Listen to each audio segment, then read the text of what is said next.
Service किया करते थे जॉब। एक दिन वो आ रहे थे और उनका भयानक एक्सीडेंट हो गया, गाड़ी में आ रहे थे, भयानक एक्सीडेंट हुआ। दोनों की कंडीशन बहुत ख़राब थी, उनको गाड़ी से निकालकर हॉस्पिटल एडमिट किया गया। जब उन्हें एडमिट किया गया तो एक रूम में ही दोनों को रखा गया, दोनों हिलने की स्थिति में नहीं थे, हिलजुल नहीं सकते थे, बेड पर थे। तो एक मित्र का जो बेड था वो बाहर की तरफ विंडो थी, उस विंडो के पास, खिड़की के पास उसका बेड लगा हुआ था। दूसरे मित्र का दीवार, हॉस्पिटल की दीवार के साथ। तो जो दीवार के साथ मित्र था उसने सोचा मेरा मित्र कितना भाग्यशाली है, इसे दीवार के पास बेड मिला है, ये तो बाहर से देख भी सकता है, मैं तो हिल भी नहीं सकता, ये तो देख लेगा बाहर से, पर मैं तो देख भी नहीं सकता। उसने दूसरे दिन मित्र से पूछा, मित्र बाहर क्या दिख रहा है? तो बाहर जो खिड़की के पास मित्र था उसने जवाब दिया, बहुत अच्छा नज़ारा है, सामने एक बगीचा है, गार्डन है, लोग सैर करने आए हैं, बच्चे खेल रहे हैं, बूढ़े बुजुर्ग कई लोग बैठे प्राणायाम कर रहे हैं, कोई योगा कर रहा है, बहुत खेल कूद हो रहा है, बहुत बहुत मनोरंजन हो रहा है।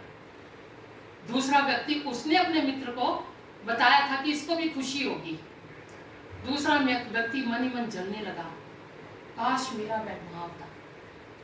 उसकी सोच बदलने लगी।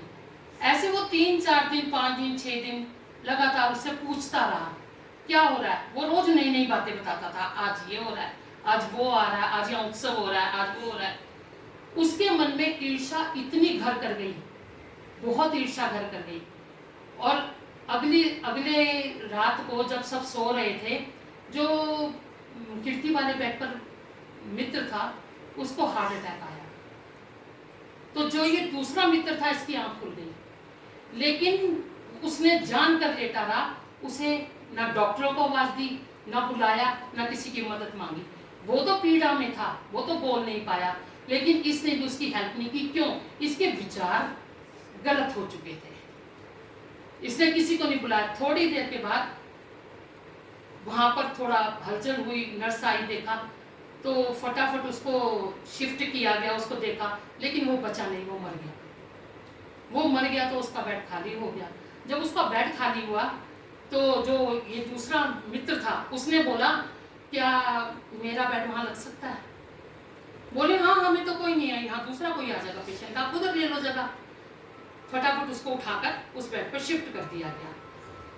जब वो उस बेड पर लेटा और उसने बाहर झांक कर देखा, उसकी आत्मग्लानि से वो भर गया, क्योंकि बाहर कोई बगीचा नहीं था, बाहर एक कूड़े का ढेर था और एक बड़ी गंदी सी दीवार थी। लेकिन वो अपने मित्र को खुश करने के लिए पॉजिटिव बोलता रहा, और उसका मित्र, उसने इतनी नेगेटिविटी दिखाई, इतनी नेगेटिविटी दिखाई कि उसने अपना एक मित्र खो दिया। अगर हम अपने विचार शुद्ध रखें, अच्छे रखें, तो हम कुछ भी कर सकते हैं और हमें जिंदगी में पछताना नहीं पड़ता। और ये विचार हमारे अंदर कहाँ से आते हैं? ये विचार हमारे अंदर आते हैं सत्संग से, अच्छे संतों के समागम से। एक बार भादरा गांव में योगी जी महाराज गए और उनकी वहां पर वो कथा करते थे, और एक मातम स्वामी थे जिनको रसोई का कार्य दिया गया था, वो रसोई करते थे।